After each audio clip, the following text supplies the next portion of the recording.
Number 3 جو ہدف ہے بہت بڑا بہت بڑا بہت بڑا، جنسی انضباط، سیکس ڈسپلن، زنا کی روک تھام، لا تقربوا الزنا انہ کان فاحشۃ وساء سبیلا۔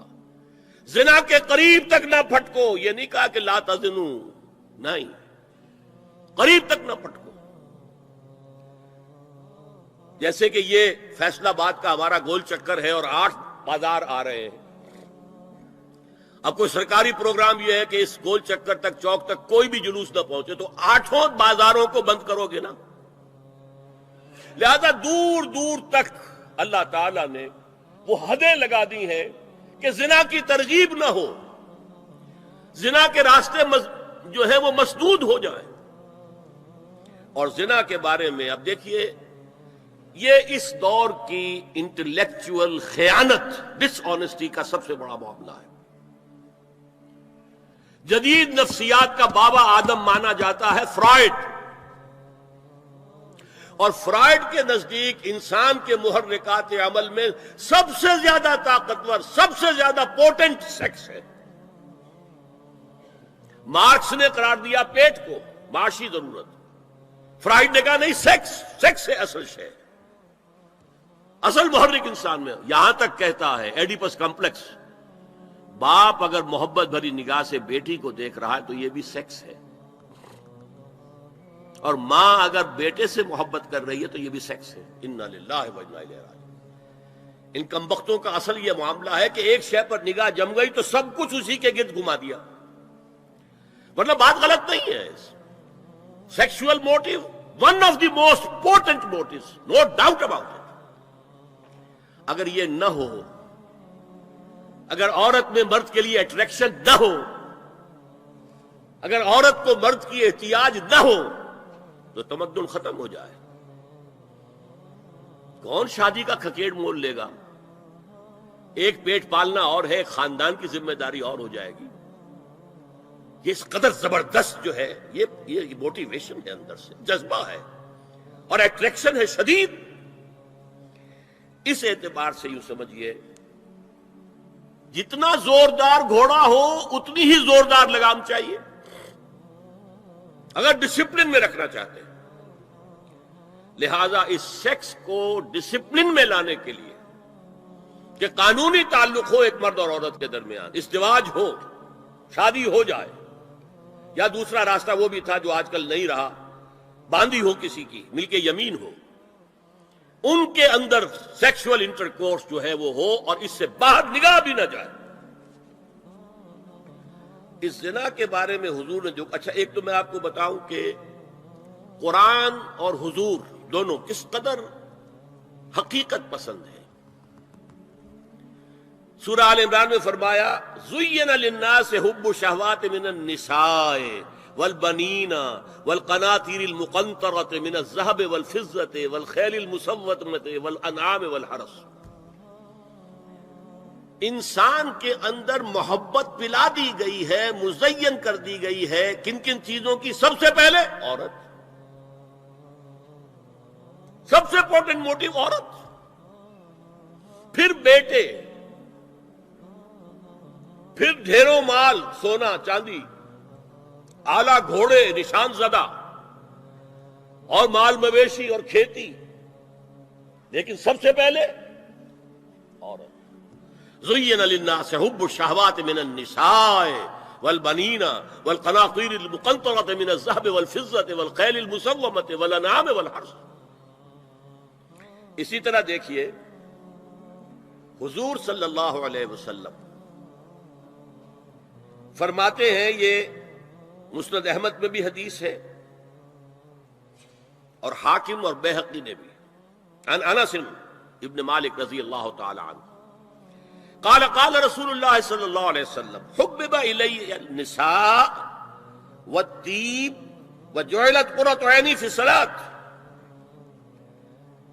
اس تمہاری دنیا میں سے مجھے 3 چیزیں محبوب کر دی گئی ہیں۔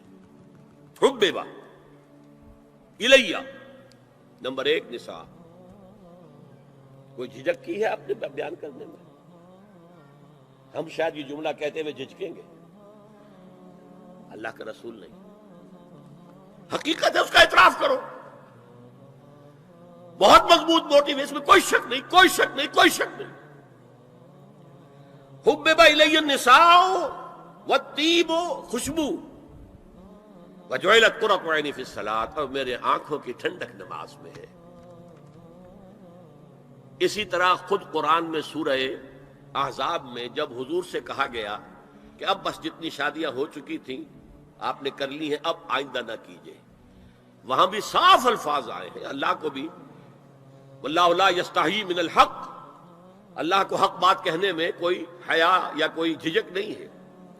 وَلَوْ أَعْجَبَكَ حُسْنُهُنَّ، اے نبی چاہے عورتوں کا حسن جو ہے وہ آپ کو بھلا لگے، لیکن اب آئندہ شادی نہیں. یہ میں تائید کر رہا ہوں فرائڈ کی. اس گدھے نے جو آگے تک پہنچا دیا ہے معاملہ وہ ہے غلط. بنیادی بات صحیح ہے، قرآن مجید کے مطابق ہے کہ سیکس موٹیو بہت سخت ہے، بہت زوردار ہے. اب زنا جو ہے اس کے لیے حضور نے جو کچھ فرمایا وہ سن لیجئے. عن ابن عباس قال ما رأيت شيئا اشبه باللمم مما قال ابو ہریرہ عن النبی صلی اللہ علیہ وسلم. حضور کی حدیث ہے، ان اللہ كتب على ابن آدم حظه من الزنا ادرک ذلک لا محال. اللہ تعالیٰ نے ہر انسان کا زنا میں ایک حصہ لکھ دیا ہے جو اس کو پہنچ کر رہے گا. فزنا العین النظر، آنکھوں کا زنا ہے نامحرم عورت کو دیکھنا، یہ بھی زنا ہے. اگر زنا کو روکنا ہے تو یہاں پر بھی قدغن لگے گی.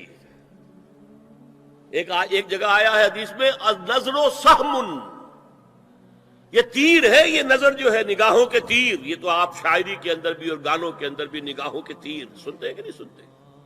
النظر سہم، یہ تیر ہے. وزن اللسان النطق یا منطق، زبان کا زنا ہے کسی عورت سے گفتگو کر کے چٹخارے لینا. عورت کی آواز میں بھی ایک لوچ ہے، حسن ہے. اللہ تعالیٰ نے اسے سراپا ایسا بنایا ہے کہ مرد کے لیے اس کی ہر شے کے اندر اٹریکشن ہے، اس کی آواز میں اٹریکشن ہے. والنفس تمنا و تشتہی، اور باقی رہ گیا نفس، وہ تمنا کرتا ہے کہ اب میں اس سے آگے بھی بڑھوں اور زنا بھی کر لوں. والفرج یصدق ذلک کلہ اور یکذب، لیکن یہ ہو بھی سکتا ہے نہیں بھی ہوتا، لیکن یہ زنا تو کر چکا نا. کان کا زنا اس نے کر لیا، آنکھ کا زنا اس نے کر لیا، زبان کا زنا اس نے کر لیا. ایک کو زنا کی تعریف میں لایا. ایک اور روایت ہے جو مسلم میں ہے، عن ابی ہریرہ کتب علی ابن آدم نصیبہ من الزنا مدرک ذلک لا محالہ فالعینان زناہما النظر والاذنان زناہما الاستماع واللسان زناہما الکلام والید زناہا البطش والرجز زناہا الخطأ والقلب یہوی وتمنا. یہ زبان کا بھی زنا ہو رہا ہے، کان کا بھی زنا ہو رہا ہے، ہاتھ کا بھی ہو رہا ہے، کہیں لمس کیا ہے عورت کے جسم کو، ہاتھ ملایا ہے اس سے، اور چل کر کہیں جا رہا ہے دیکھنے کے لیے، یہ پاؤں کا زنا ہو رہا ہے. یہ ہے زنا کی شکلیں جو محمد الرسول اللہ صلی اللہ علیہ وسلم نے بیان کی. تو زنا کا روک تھام، زنا کی جو ہمارے معاشرتی اہداف کے اندر بہت اہم ہے، بہت اہم ہے، بہت اہم، ورنہ معاشرہ ٹوٹ پھوٹ کا شکار ہو جائے گا. میاں بیوی میں اعتماد نہیں ہے، بے اعتمادی کی فضا میں اولاد جو پلے گی اس کی منفی نفسیات ہوں گی، کبھی مثبت نفسیات نہیں ہو سکتی. والدین میں محبت ہے، آپس میں اعتماد ہے، تو ایک دوسرے پر اعتماد ہے، ایک دوسرے کا لحاظ ہے، ایک دوسرے کی دلجوئی ہے، ایک دوسرے کی مدد ہے. یہ ساری چیزیں جو ہے وہ ایک فضا پیدا کرتی ہیں گھر کے اندر. وہ ایک نارمل، ایک صحت مند فضا جس میں کہ نئی نسل پروان چڑھے گی تو وہ ایک پازیٹیو اور مثبت نفسیات لے کر پیدا ہو. اچھا اور دیکھیے اس میں کیا کیا کچھ حضور کی طرف سے آئے ہیں. حضرت جابر ابن عبداللہ فرماتے ہیں من کان یؤمن باللہ والیوم الاخر فلا یخلون بامرأۃ لیس معها ذو محرم فإن ثالثہما الشیطان. رواہ احمد۔ دیکھو جو شخص بھی اللہ پر اور یوم آخر پر ایمان رکھتا ہو وہ کبھی کسی اجنبی عورت کے ساتھ خلوت میں نہ رہے، ملاقات نہ کرے جس کے ساتھ کہ اس کا کوئی محرم شامل نہ ہو۔ کوئی عورت آئی ہے آپ سے مسئلہ پوچھنے کے لیے، اس کا باپ، اس کا بیٹا، اس کا بھائی، اس کا شوہر ساتھ ہونا چاہیے، اکیلے نہیں، اس لیے کہ ثالثہما الشیطان۔ جہاں یہ ایک مرد اور ایک عورت جو ایک دوسرے کے لیے نامحرم ہے، جب ملیں گے تیسرا وہاں شیطان موجود ہوگا۔ اسی طرح حضرت ابن عباس کی روایت ہے، لا یخلون رجل بامرأة الا ومعها ذو محرم ولا تسافر المرأة الا مع ذی محرم۔ کوئی مرد کسی عورت کے ساتھ خلوت میں نہ ہو، اکیلے نہ ہو، مگر یہ کہ اس عورت کے ساتھ اس کا محرم موجود ہو، اور کوئی عورت سفر نہ کرے جب تک کہ اس کے ساتھ محرم موجود ہو۔